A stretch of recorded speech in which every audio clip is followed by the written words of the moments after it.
Hi there. Today I'm going to talk about cold water safety. Water below 10 degrees, what will happen if you fall into the water. So we take 10 people with just ordinary clothes and they are going to jump into the water and swim 25 meters to land. It feels like a really simple task, but when the water is like 4 or 7 degrees Celsius, 2 of 10 won't reach land. In fact, 2 of 10 people won't start to swim, because when they get into the water they're going to panic, they're going to swallow water, and they are going to drown, and they haven't even start to swim. The other people that don't panic but they are going to start to swim, 50% won't reach land. There are different studies on this that you can search for on internet, and they show little difference values percent, but it's still a lot of people that won't reach land. And why? Because you can't get your muscle, you can't start to swim because it's too cold. So this is very important but not so fun to talk about. But what can you and I do to not be that number of drowning people in the newspaper? I normally talk about buying time. How you can buy time when you fall into the water.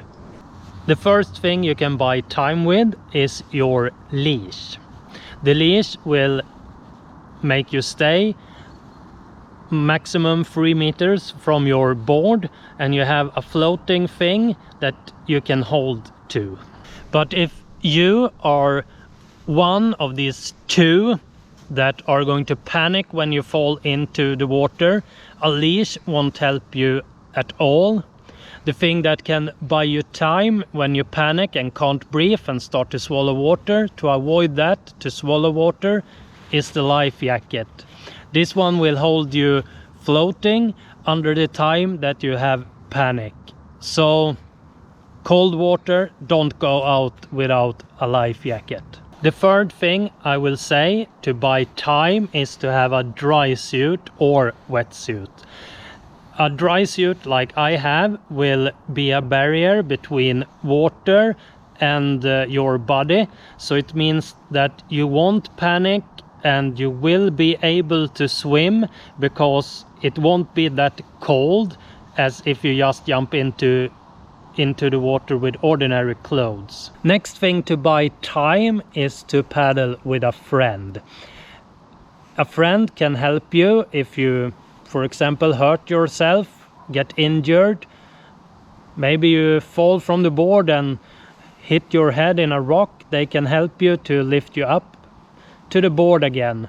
I'm very confident to paddle alone, but if you're not confident to paddle alone, never go out alone. And when we talk about stones, if you go in stony rivers, white water, a helmet can be a really good lifesaver. And the last thing to buy time: practice, practice, practice. Practice with your safety gear, all safety gear, how it is to get back on your board, and also maybe do a cold water swim without any clothes, just to see how it is, if you're the one who's going to panic or not. Have you a story to tell when you fall into the cold water, or some other tips or tricks for cold water safety? Drop a comment below. Thanks for watching. Give this video a like and please subscribe. See you. Paddla lugnt!